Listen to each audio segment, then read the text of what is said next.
And now, the history of the rotary phone. The first true rotary phone appeared in 1892 and was installed in LaPorte, Indiana.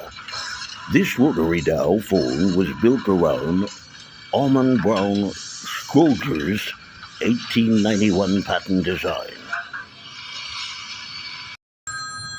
These early rotary phones used lugs on the finger plate rather than the more recognizable holes that came later.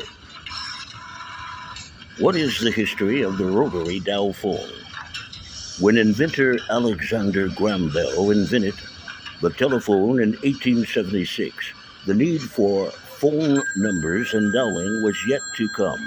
Another inventor, Almond Brown Scrogger, received U.S. patent 486.909 for the development of the finger wheel and faceplate in 1892, better known as the rotary dial system. When was the first rotary phone invented?